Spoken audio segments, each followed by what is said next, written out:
સત્સંગ દીક્ષા શાસ્ત્ર પરમ પૂજ્ય મોહન સ્વામી મહારાજે આપણને આપેલું છે.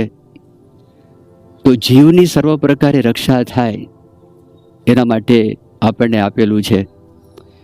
માટે આ શાસ્ત્રમાં જે કંઈ લખ્યું છે એનું આપણે વાંચન કરી શકીએ, એનું મનન કરી શકીએ અને આપણા અંતરની અંદર ઉતારી શકીએ, એ જ ભગવાન સ્વામિનારાયણના ચરણોમાં પ્રાર્થના. પ્રમુખ સ્વામી મહારાજ ગોંડલની અંદર હતા. એટલે ગોંડલમાં યોગીજી મહારાજનું ત્યાં આગળ સ્મૃતિ મંદિર છે. યોગીજી મહારાજને જે સ્થાનમાં અગ્નિ સંસ્કાર કરેલા 1975ની સાલમાં ત્યાં સ્મૃતિ મંદિર તૈયાર કરવામાં આવેલું. એ જે જૂનું સ્મૃતિ મંદિર હતું અત્યારે નવું તૈયાર થયેલું છે. પણ આ જૂનું સ્મૃતિ મંદિરનો જે દરવાજો પડતો હતો રસ્તા ઉપર, ત્યાં આગળ એક વડનું ઝાડ હતું. એટલે વડનું ઝાડ એને કેટલીક ડાળીઓ છે એ જરા નડતી હતી. એટલે મંદિરમાં ત્યાં આગળ જે કેટલાક આયોજકો હતા એ લોકોના મનમાં વિચાર થયો કે આ ડાળી આપણે કાપી નાખીએ. અને એ ડાળ કાપી નાખી ને ગામમાં કોઈક પર્યાવરણવાદી હતા તો એને મનમાં એમ થયું કે ઝાડ કાપી નાખ્યું. એમણે તો કશું જોયું નહીં, જોયા વગર સીધા જ મંદિરની અંદર પહોંચી ગયા. પ્રમુખ સ્વામી મહારાજ ત્યાં આગળ હતા મંદિરમાં. કેટલાક સંતો પણ એમની પાસે બેઠા હતા, હરિભક્તો પણ બેઠા હતા.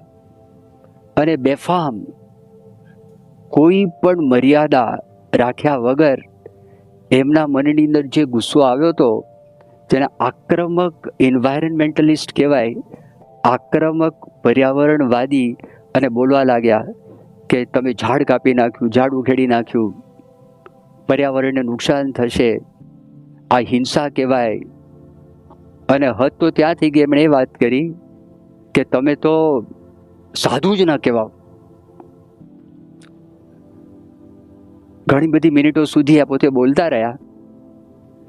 અને સાથે સંતો હતા અને હરિભક્તો હતા. એ લોકો તો લોહી ઉકળી ગયું અને કંઈક બોલવાની તૈયારી જ કરતા હતા. તે વખતે પ્રમુખ સ્વામી મહારાજે વાત કરી કે કોઈ કાંઈ બોલતા નહીં, એને ઉભરો છે ઠાલવવા દો. સ્વામી કે આપણા શરીર ઉપરથી એક પણ રૂવાડું ઓછું થયું. આત્મનિષ્ઠ પુરુષ હતા. અપમાન તો લાગ્યું નહીં, મનમાં દુઃખ પણ થયું નહીં, એ આનંદની અંદર હતા. બીજે દિવસે એમના મિત્ર જેણે અપમાન કરીને ગયા હતા એને ખબર પડી કે સ્વામીનું અપમાન થયું છે, મારા મિત્રએ ભૂલ કરી છે. કારણ કે મિત્રને આપણો સંસ્થાનો પરિચય હતો કે આ સંસ્થા તો લાખોની સંખ્યામાં ઝાડવાઓ રોપેલા છે અને પર્યાવરણનો સંપૂર્ણપણે આદર કરે છે. અને એમના પ્રવચનોની અંદર, કથાની અંદર પણ એમના હરિભક્તોને પર્યાવરણ સાચવવા માટે એ આદેશ પણ આપતા હોય છે. માટે આ બરોબર થયું નથી. એટલે બીજે દિવસે પ્રમુખ સ્વામી મહારાજની માફી માગવા માટે ભાઈ આવેલા હતા. કહ્યું કે મારા મિત્ર છે એ બોલી ગયા છે, તો એનું બોલેલું તમે માફ કરજો. આ એમણે વાત કરી. તે વખતે પ્રમુખ સ્વામી મહારાજ બહુ શાંતિથી વાત કરી. સ્વામી કે અમને એ વાતનું કોઈ દુઃખ નથી, પણ સ્વામીએ વાત કરી કે જ્યારે જ્યારે આપણને કંઈક જરૂર પડે તો તે વખતે ઝાડવા કાપવા પણ પડતા હોય છે. સરકારને રસ્તા બનાવવાના હોય તો સરકાર પણ ઝાડવા કાપે છે, પણ સાથે સાથે ધ્યાન રાખે છે કે એક ઝાડ કાપ્યું હોય તો એની સાથે સાથે 10 ઝાડ છે તો એ પોતે એ રોપતા હોય છે. જેમ કે આપણે ઇંગ્લેન્ડની અંદર મંદિર કર્યું અને ત્યાં લાકડાની હવેલી તૈયાર કરેલી હતી, પણ એ એક ઝાડ જો એમાં વપરાયેલું હોય તો આપણે ઓછામાં ઓછા 10 સેપલિંગ્સ, એટલે આપણે એના માટે 10 ઝાડવા તૈયાર થાય એના માટે આપણે વ્યવસ્થા કરેલી હતી. બધું શાંતિથી સમજાવ્યું. એમને પણ બહુ નવાઈ લાગી કે પ્રમુખ સ્વામી મહારાજ બહુ સ્વસ્થ હતા, પ્રમુખ સ્વામી મહારાજને ખૂબ આનંદ હતો. એનું કારણ આત્મનિષ્ઠા. એટલે અપમાનની અંદર પણ જો આત્મજ્ઞાન હોય તો માણસ છે એ અપમાનની અંદર પણ એ સુખી રહી શકે, વાંધો ના આવે. મૃત્યુ સામે હોય તો પણ સુખી રહી શકે. એટલે આત્મનિષ્ઠ વ્યક્તિ હોય તો એ વ્યક્તિ જો આત્માનો સંગ કરતી હોય તો જેટલા પ્રમાણની અંદર એને આત્માનો સંગ હોય એટલા પ્રમાણમાં દૈહિક દુઃખમાં સુખી રહી શકે, માનસિક દુઃખની અંદર પણ પોતે સુખી રહી શકે. અને મૃત્યુ સામે ઉપસ્થિત હોય એની અંદર પણ પોતે એ સ્થિર રહી શકે. આત્મનિષ્ઠ પુરુષ હોય, આત્માનો સંગ કરે તો.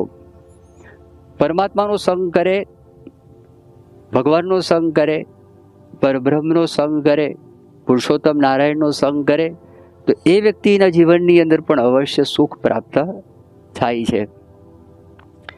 પહેલા તો ભગવાનનો સંગ એનો અર્થ શું થાય?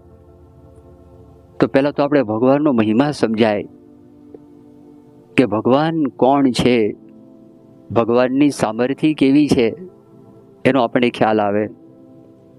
તો ભગવાન સ્વામિનારાયણનો ઉપદેશનો ગ્રંથ વચનામૃત, એમાં ભગવાનના મહિમા સંબંધી ઘણી બધી વાતો કરેલી છે. ભગવાન સ્વામિનારાયણ પોતે એવું કહે છે, ભગવાન કેવા છે? તો અનંત બ્રહ્માંડના, અનંત કોટી બ્રહ્માંડના પોતે રાજા છે. આ પૃથ્વી ઉપર કોઈ ચક્રવર્તી રાજા હોય અને એ ચક્રવર્તી રાજા એને ત્યાં આગળ જે એના ગામડાઓ હોય એ ગામડા તો ઘણા એવા હોય, પણ ભગવાન છે એ અનંત કોટી બ્રહ્માંડના રાજાધિરાજ છે, તો એ બ્રહ્માંડની પણ ભગવાનને ગણતી નથી. બીજી એક વાત ભગવાન સ્વામિનારાયણ કરે છે. ભગવાન સ્વામિનારાયણ કહે છે કે ભગવાનના એક રોમની અંદર અનંત કોટી બ્રહ્માંડો એ પરમાણુની જેવા દેખાય છે. આવી ભગવાનની સામર્થ્ય છે. અને ફક્ત એ ભગવાન અનંત કોટી બ્રહ્માંડના રાજા છે એટલું જ નહીં, એ ભગવાન પોતે આટલા મોટા છે એટલું જ નહીં, અનંત કોટી બ્રહ્માંડની ઉત્પત્તિ, સ્થિતિ અને પ્રલય એના કરનારા પણ ભગવાન છે. એટલું જ નહીં, આ અનંત કોટી બ્રહ્માંડની અંદર જે જીવ ઈશ્વર રહ્યા છે તો સુખ દુઃખ છે એનો આધાર પણ ભગવાન છે. અને ત્યાં સુધીની વાત છે કે કોઈ એક સૂકું પાંદડું હોય અથવા તો એક તરણું હોય પણ ભગવાનની ઈચ્છા વગર એ ડોલતું નથી, આવી વાત કરેલી છે. વળી ભગવાન છે એના આશ્ચર્યની વાત સ્વામિનારાયણ ભગવાન સમજાવે છે કે ભગવાન કેવા છે? તો માણસમાંથી માણસ બને છે, પશુમાંથી પશુ બને છે, ઝાડમાંથી ઝાડ થાય છે, કીડામાંથી કીડો થાય. વળી કોઈ માણસ હોય, એનો હાથ કપાઈ ગયો હોય અથવા પગ કપાઈ ગયો, કોઈ પણ શરીર છે, શરીરનું કોઈ અંગ છે, એ અંગનો જો ભંગ થઈ ગયો હોય તો ભગવાન એવું લખે છે કે કોઈ પણ બુદ્ધિશાળી માણસ એવું ને એવું અંગ બનાવી શકે નહીં. વળી ભગવાને કેવું સુખ આપ્યું છે? કોઈ માણસને વેદના થતી હોય પણ એ જો સુષુપ્તિ અવસ્થા એને પ્રાપ્ત થાય તો બધી જ વેદના એને મટી જાય. ભગવાનના આશ્ચર્યનું વર્ણન કરે છે. આ પૃથ્વી ઉપર આપણે જોઈ શકીએ છીએ પૃથ્વીના આશ્ચર્ય, બ્રહ્માંડના આશ્ચર્ય, એની પણ વાત ભગવાન સ્વામિનારાયણે વચનામૃતની અંદર કરેલી છે. ભગવાન સ્વામિનારાયણ કહે છે કે આ પૃથ્વી જેની રાખી સ્થિર રહી છે અને જેની ડોલાવી ડોલે છે. આ પાળ વિનાનો સમુદ્ર જેની મર્યાદામાં રહ્યો છે. આકાશ છે, આકાશની અંદર જળ, પાણી એ અદ્ધર રાખી મૂક્યું છે. એમાં ગાજવીજ થાય છે, જેના વરસાવ્યા મેઘ વરસે છે. સૂર્ય ચંદ્ર જેની આજ્ઞાએ કરીને ઉદય અસ્તપણાને પામે છે. ચંદ્રમાની કળા વધે અને ઘટે છે. આકાશની અંદર તારામંડળ એ અધર રાખી મૂક્યું છે. અને એક જળના બિંદુમાંથી મનુષ્ય ઉત્પન્ન થાય છે. એને હાથ, પગ, નાક, કાન એ આદિ 10 ઇન્દ્રિયો છે, એ 10 ઇન્દ્રિયો થઈ આવે છે. આવા બધા આશ્ચર્યના કરનારા મને મળ્યા એવા જે ભગવાન, એના વચ્ચે જ થાય છે. આ ભગવાનના મહિમાની વાત થઈ. વળી ભગવાન કેવા છે? બધું જુએ છે. એ વાત પણ સ્વામિનારાયણ ભગવાન લખે છે કે આપણા હાથની અંદર જળનું ટીપું આપણે રાખેલું હોય અને આપણે એટલી સહેલાઈથી એને જોઈ શકીએ, એવી રીતે અનંત કોટી બ્રહ્માંડ, એ અનંત કોટી બ્રહ્માંડના જીવ અને ઈશ્વર એને ભગવાન આટલી સહેલાઈથી જોઈ શકે. ભગવાન સર્વજ્ઞ છે. આ બધો મહિમાનો વિચાર એનું પણ આપણે નિધિધ્યાસન કર્યા કરીએ તો પરમાત્માનો પણ આપણને સાક્ષાત્કાર થાય. અને ભગવાનનો મહિમા આપણને જેટલો સમજાય, ભગવાનનો સંગ આપણા જીવનમાં જેટલો દ્રઢ થાય, એટલા પ્રમાણમાં આપણે શરીરમાં કષ્ટ આવ્યા હોય, મનમાં કષ્ટ આવ્યા હોય, આગળ જેમ આત્માની વાત કરી એવી રીતે મૃત્યુ સામે આવેલું હોય, અને ભગવાનનું જે અતિ અપાર સુખ છે એ સુખનો અનુભવ પણ થાય છે. ડૉક્ટર હર્બર્ટ બેન્સન, એક અમેરિકાના પ્રખ્યાત ડૉક્ટર, એમણે ઘણા બધા પુસ્તકો લખેલા છે. એક પુસ્તકનું નામ છે બિયોન્ડ ધ રિલેક્સેશન રિસ્પોન્સ. તો આ પુસ્તકની અંદર એ ડૉક્ટર પોતે એવી વાત કરે છે કે જો માણસને શ્રદ્ધા હોય, એને શબ્દ એવો લખ્યો છે ફેઇથ ફેક્ટર.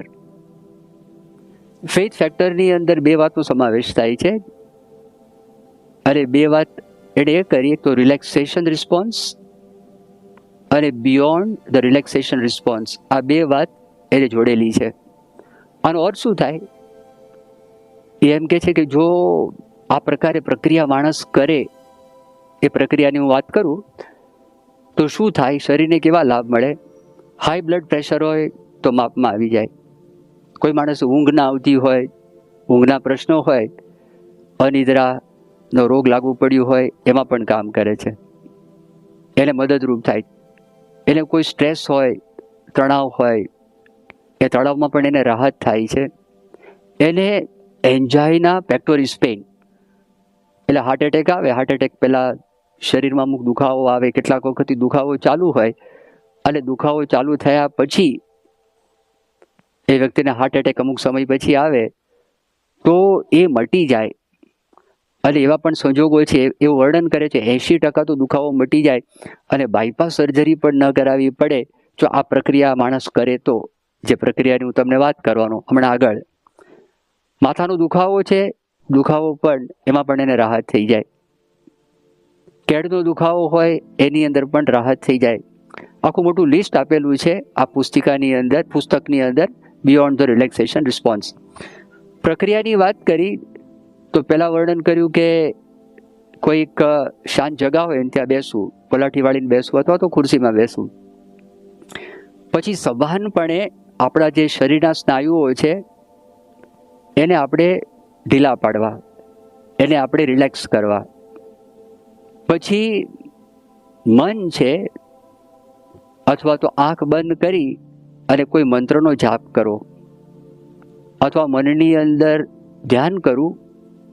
અને જ્યારે આપણે વિરોધી વિચારો એ આવે તો એના તરફ આપણે ઉપેક્ષા સેવન કરવું. આ 4 વાત કરી. આને રિલેક્સેશન રિસ્પોન્સ એ નામ આપેલું છે. જેને આપણે ધ્યાન કહીએ. અને ધ્યાન કરતા હોય ને આપણને બીજા બધા વિરોધી વિચારો નડતા હોય એના તરફ ઉપેક્ષા સેવવી. હવે બિયોન્ડ ધ રિલેક્સેશન રિસ્પોન્સની અંદર વર્ણન કરે છે શ્રદ્ધા.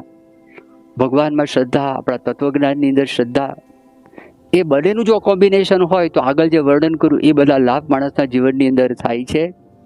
આ ભગવાનનો જો આપણે સંગ રાખીએ તો કેટલાક ડૉક્ટરો એવી વાત કરે છે ડેફિનેટ હેલ્થ બેનિફિટ્સ છે. આના ઉપર હજારોની સંખ્યાની અંદર રિસર્ચ આર્ટિકલ્સ, સંશોધનના લેખો એ લખાયેલા છે.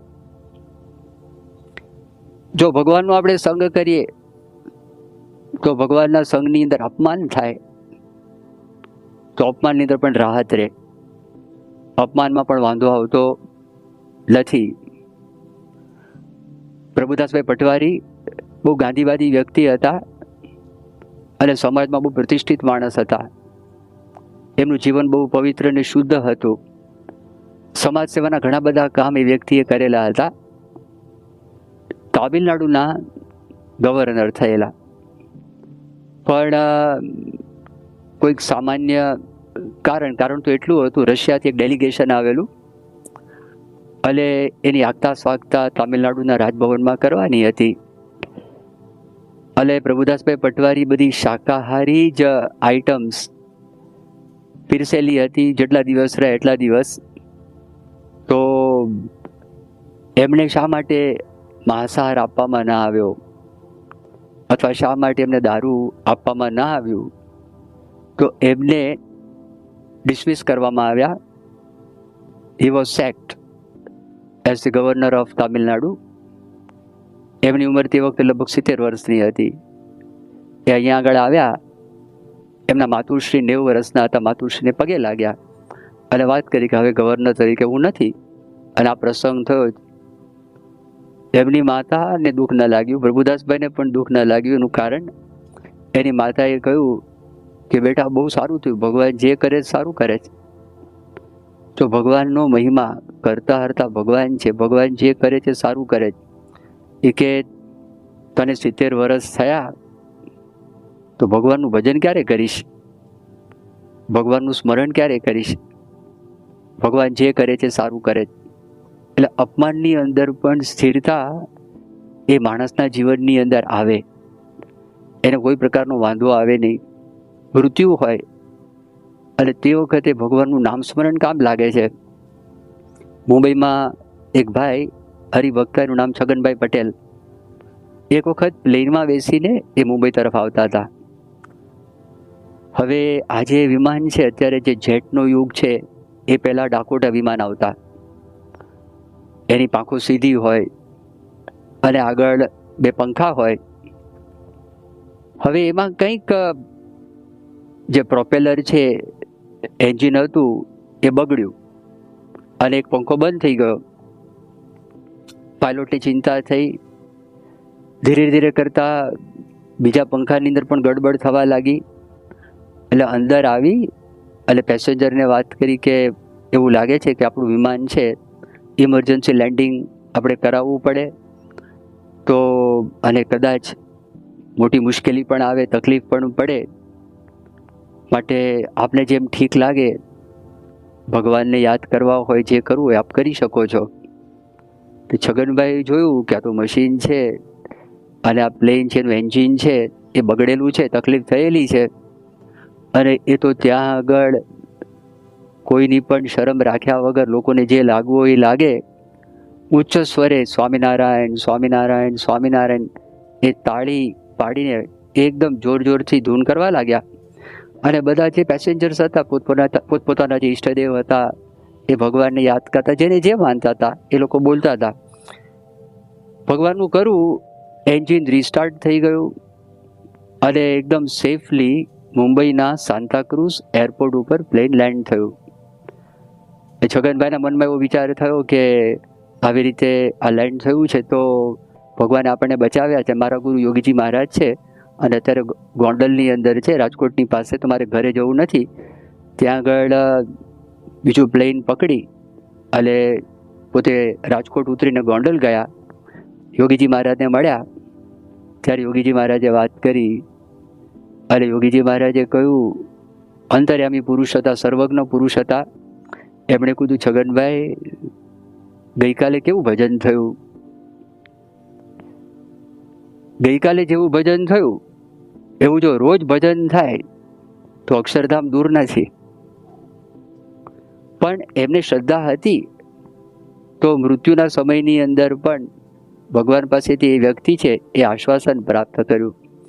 ભગવાનનો સંગ કરે તો એમને ખબર પડે છે કે આ લોકમાં જે કાંઈ સુખ છે, ભૌતિક સુખ, એના કરતાં ભગવાનનું સુખ બહુ વધારે છે. લાડુદાનજી હતા, જબરજસ્ત શીઘ્ર કવિ હતા, 24 કળામાં નિષ્ણાત હતા. આજનો જમાનો હોય તો આપણે એમ કહી શકાય કે એમને PhDની ડિગ્રી પ્રાપ્ત થાય, 24 PhD પ્રાપ્ત થયા નિષ્ણાત હતા. એ એક વખત ભગવાન સ્વામિનારાયણની પરીક્ષા કરવા માટે ભાવનગરથી ગરડા ગયા. એટલે ભાવનગરના રાજાએ જ એમને મોકલેલા હતા પરીક્ષા કરવા માટે. એમણે મનમાં કેટલાક સંકલ્પો કરેલા હતા. બધા સંકલ્પો ભગવાન સ્વામિનારાયણે મનની બધી વાતો અંતર્યામીપણે કહી દીધી. પણ પછી ભગવાન સ્વામિનારાયણ એમને ભેટે છે અને આશ્લેષમાં લઈ લે છે.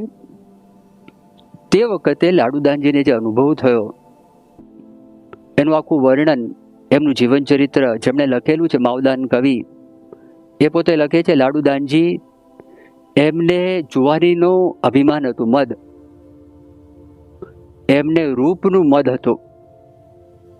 હું રૂપવાન છું એવો મદ હતો એમને. એમની પાસે પુષ્કળ સંપત્તિ હતી, કારણ કે રાજાઓ એમને નવાજેલા હતા.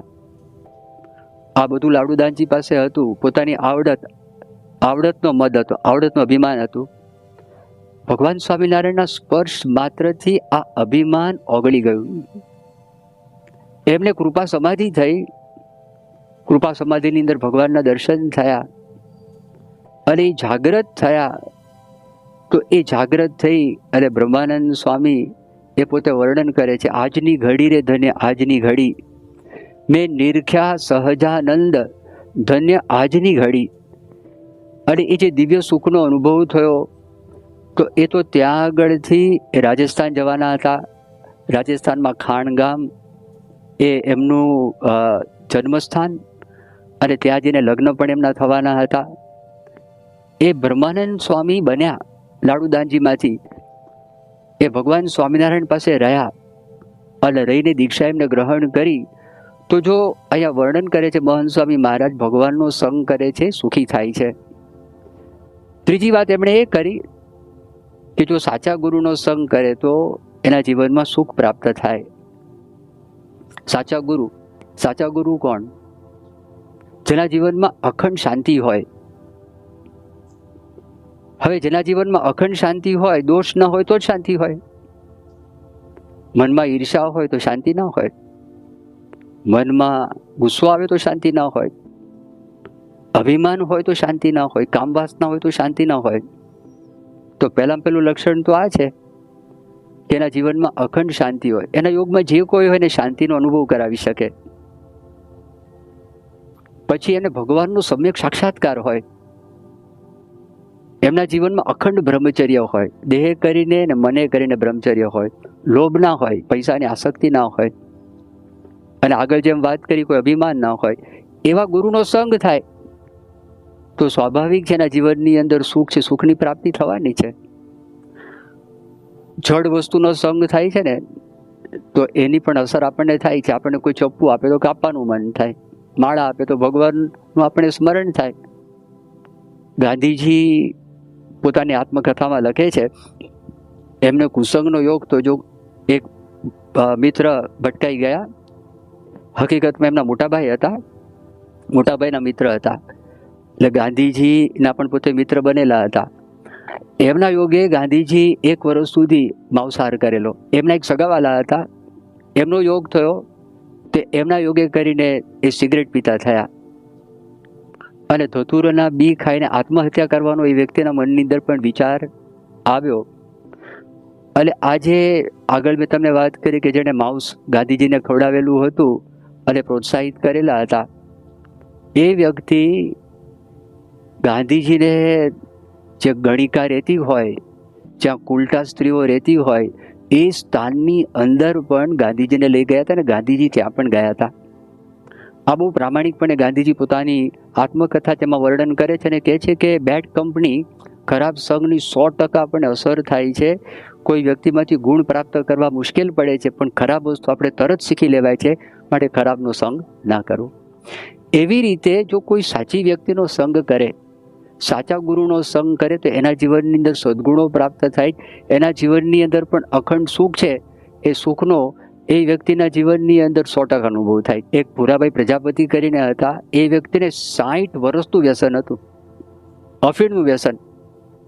1 વર્ષનું સિગરેટનું વ્યસન પડ્યું હોય. એ વ્યક્તિને તમે એમ કહો કે તારા જીવનમાંથી તું સિગરેટ મૂકી દે, તો વિચાર કરે કે મારા જીવનમાંથી નહીં જાય.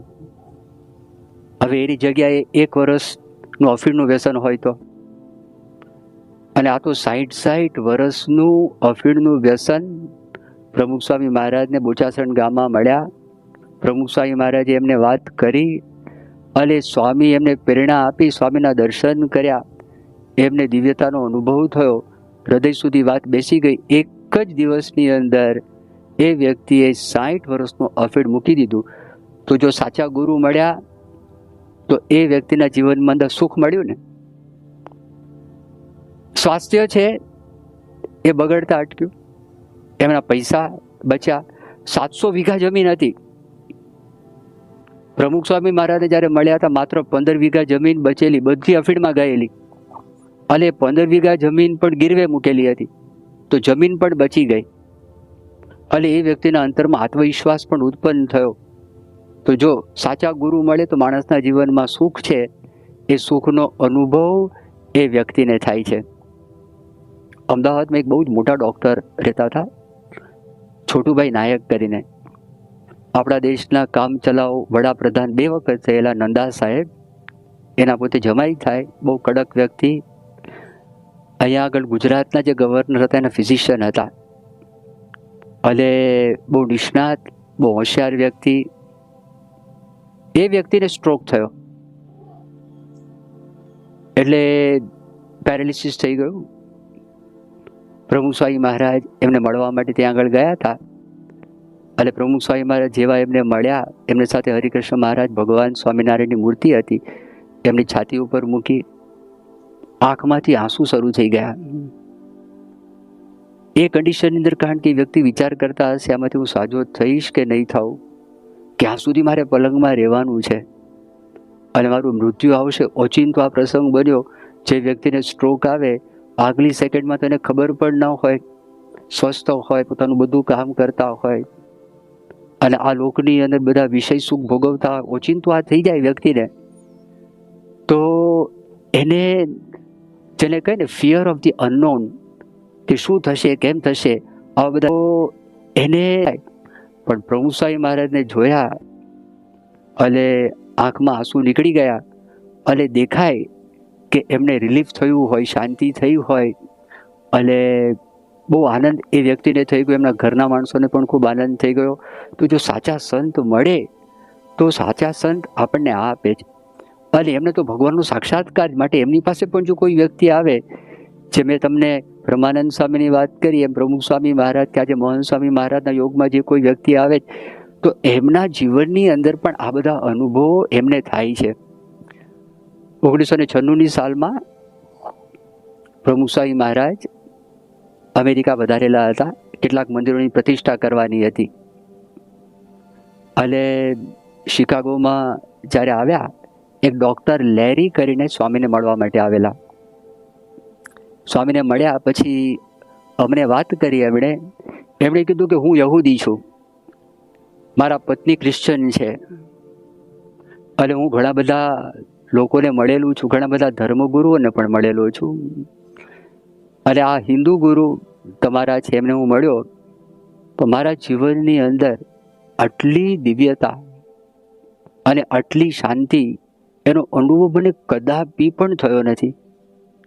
અમેરિકાની અંદર તમારો જન્મ થયો છે, અહીંયા હું રહું છું, અમેરિકાના બધા જ ભૌતિક સુખ ભોગવેલા છે, એના કરતાં અનેકાનેક ઘણું સુખ આ ખાલી એક મુલાકાતની અંદર તમારો ગુરુએ મને એ સુખનો અનુભવ કરાવ્યો છે. માટે હું ખૂબ ખૂબ આભારી છું.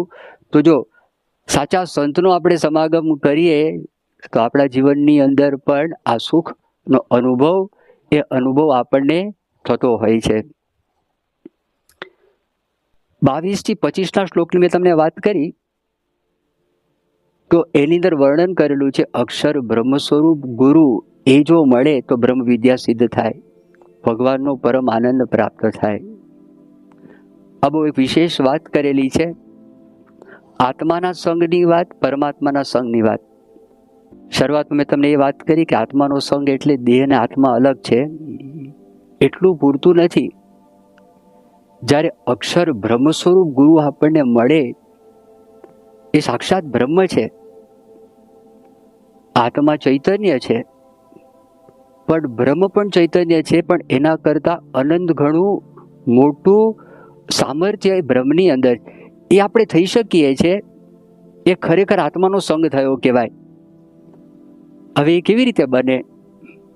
તો અમેરિકાના રાષ્ટ્રપતિ રૂઝવેલ્ટ હતા, એ પોતાની ઓફિસની અંદર અબ્રાહમ લિંકનનો ફોટો રાખતા. કોઈ પણ સમસ્યા હોય તો સમસ્યામાં વિચાર કરે કે આ ઠેકાણે અબ્રાહમ લિંકન હોત તો પછી એ કેવી રીતે આ સમસ્યાનું સમાધાન કરત. એટલે એમને પોતે ઇમ્પર્સોનેટ કરતા એવી રીતે આવા બ્રહ્મસ્વરૂપ ગુરુ પ્રમુખ સ્વામી મહારાજ જેવા, મહંત સ્વામી મહારાજ જેવા મળે તો જ્યારે આપણા જીવનની અંદર કોઈ પણ પ્રસંગ બને તો એ પ્રસંગમાં એ કેવી રીતે વર્તે છે, કેવી રીતે ચાલે છે, કેવી રીતે ઉઠે છે, કેવી રીતે બેસે છે, એમના જીવનમાં કેવા બધા સદગુણો છે. દાખલા તરીકે આપણું કોઈ અપમાન કરે તો આ જગ્યાએ પ્રમુખ સ્વામી મહારાજ જો હોય અથવા મહંત સ્વામી મહારાજ હોય તો શું કરે, અને એ કેવી રીતે વર્તે છે, ભગવાનની કેવી રીતે ભક્તિ કરે છે, એમની સામે આપણે જોતા રહીએ તો ધીરે ધીરે આ જીવમાંથી શિવ બની જાય, એટલી તાકાત પ્રાપ્ત થાય અને પછી ભગવાનનો ભક્ત થાય અને ભગવાનની ભક્તિનો અધિકાર એ વ્યક્તિને પ્રાપ્ત થાય છે. આગળના શ્લોકમાં અમે તમે સત્સંગની વાત કરી, દીક્ષાની વાત કરી. દીક્ષા એટલે દ્રઢ સંકલ્પ. આ રીતે જે સત્સંગ બતાવ્યો છે એ પ્રમાણે મારે કરવું છે. દ્રઢ આશરો ભગવાનનો, દ્રઢ ટેક, અને ભગવાનની બધી આજ્ઞાઓ છે એનું મારે પાલન કરવું છે. એટલા માટે એના આગલા શ્લોકમાં લખ્યું છે કે આ ગ્રંથની અંદર, આ શાસ્ત્રમાં આજ્ઞા અને ઉપાસનાની બધી વાતો કરેલી છે. તો આપણે આ જોયું કે મંગળાચરણથી લઈ અને આપણે 25 શ્લોક સુધીનું આપણે નિરૂપણ સાંભળ્યું. એની અંદર મનુષ્ય જીવનના લક્ષ્યની વાત કરી, સત્સંગની વાત કરી, દીક્ષાની વાત કરી, આજ્ઞા ઉપાસનાની પણ આપણે વાત કરેલી છે. ભગવાનનો આશ્રય કરો એની પણ અંદર વાત સમજાવેલી છે. અને આગળ પણ આપણને બીજા બધા સંતો આ ગ્રંથ ઉપર, આ શાસ્ત્ર ઉપર નિરૂપણ એ વિશેષપણે કરશે. ભગવાન સ્વામિનારાયણ અને ગુણાતીતાનંદ સ્વામી, પ્રમુખ સ્વામી મહારાજ, મહંત સ્વામી મહારાજના ચરણોમાં પ્રાર્થના.